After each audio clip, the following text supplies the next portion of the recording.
உங்க விருப்பப்படி life partner கிடைக்கணும்னா கீழ இருக்கிற லிங்கை கிளிக் பண்ணுங்க. உடனடியா ஃப்ரீயா ரெஜிஸ்டர் பண்ணுங்க.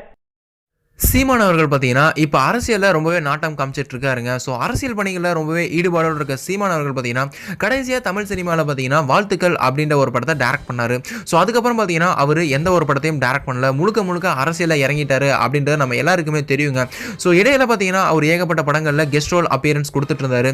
ஸோ ஏகப்பட்ட படங்கள பார்த்தீங்கன்னா, கதாநாயகனாகவும் நடிச்சாரு நம்ம சீமான் அவர்கள்.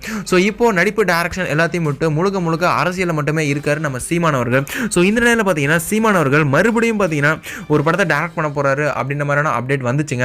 ஸோ அந்த படத்தில் யார் ஹீரோவா இருப்பாங்க, அந்த படத்துக்கான கதை அரசியல் சம்மந்தப்பட்டிருக்குமா அப்படின்ற மாதிரி ஏகப்பட்ட குழப்பங்கள் ஃபேன்ஸுக்கு இருந்த நிலையில ஸோ சீமான் டைரக்ட் பண்ண போற படத்தில் நம்ம எஸ்டிஆர் சிம்பு அவர்கள் தான் பார்த்தீங்கன்னா நடிக்க போறாங்க அப்படின்ற மாதிரியான அப்டேட் கிடைச்சிருக்குங்க. ஸோ இந்த நியூஸ் பார்த்தீங்கன்னா எந்த அளவுக்கு அஃபிஷியலாக உண்மை அப்படின்றது தெரியல. பட் அரசியல் பொருசலாக பார்த்தீங்கன்னா இந்த மாதிரி தான் பேசிட்டு இருக்காங்க. பட் இந்த நியூஸ் மட்டும் கண்டிப்பாக உண்மையா இருந்துச்சுன்னா சிம்பு ஃபேன்ஸுக்கு இந்த நியூஸ் ஒரு செம்ம ட்ரீட்டாக இருக்கும் அப்படின்றதுல எந்த ஒரு சந்தேகமே கிடையாது. நம்ம சிம்பு அவர்கள் பார்த்தீங்கன்னா இப்போ சுந்தர் சி டைரக்ஷன்ல வந்தார் ராஜாவா தான் வருவேன் அப்படின்ற படத்தில் நடிச்சிட்டு இருக்காரு. ஸோ இது முடிச்சுட்டு அடுத்து பார்த்தீங்கன்னா வெங்கட் பிரபு டைரக்ஷன்ல மாநாடு, ஜிவிஎம் டைரக்ஷன்ல பார்த்தீங்கன்னா விண்ணை தாண்டி வருவேன் அப்படின்ற படம். ஸோ இப்போ பார்த்தீங்கன்னா இந்த படம் கமிட் ஆனா இந்த படத்துக்கான கதை உண்மையானா நம்ம சீமான் டைரக்ஷன்லையும் ஒரு படம் சிம்பு அவர்கள் நடிப்பாரு அப்படின்றதுல எந்த ஒரு சந்தேகமே கிடையாதுங்க.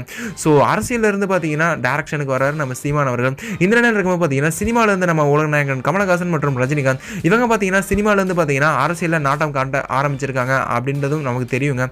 ஸோ இந்த மாதிரி இருக்க நம்ம சீமான் மற்றும் சிம்பு இவங்க ரெண்டு பேர் காம்பினேஷன் எந்த அளவுக்கு ஒர்க் அவுட் ஆகும் அப்படின்னு நீங்க நினைக்கிறீங்க அப்படின்றத கீழே மறக்காம கமெண்ட் பாக்ஸ்ல கூட ஷேர் பண்ணுங்க. மேலும் இது போன்ற சினிமா செய்திகளுக்கு எங்க சேனலை மறக்காம சப்ஸ்கிரைப் பண்ணுங்க. இந்த தகவல் உங்களுக்கு பிடிச்சிருந்தா லைக் பண்ணுங்க, கமெண்ட் பண்ணுங்க. மறக்காம கீழே இருக்க ரெட் கலர் சப்ஸ்கிரைப் பட்டனை பிரஸ் பண்ணி டாப் நியூஸ் சேனலுக்கு சப்ஸ்கிரைப் பண்ணுங்க. நன்றி, வணக்கம். சரியான நபரை உங்கள் வாழ்க்கை துணையாக தேர்ந்தெடுக்க தமிழகத்தின் நம்பர் 1 சேவை மையத்தை அணுகவும். Free registration. ஒவ்வொரு கம்யூனிட்டிலையும் பல ஆயிரக்கணக்கான சாய்ஸஸ். உங்களுடைய ஜோடி பொருத்தமும் ஜாதக பொருத்தமும் துல்லியமாக பார்க்கலாம். உங்க விருப்பப்படி லைஃப் பார்ட்னர் கிடைக்கணும்னா கீழ இருக்கிற லிங்கை கிளிக் பண்ணுங்க. உடனடியா ஃப்ரீயா ரெஜிஸ்டர் பண்ணுங்க.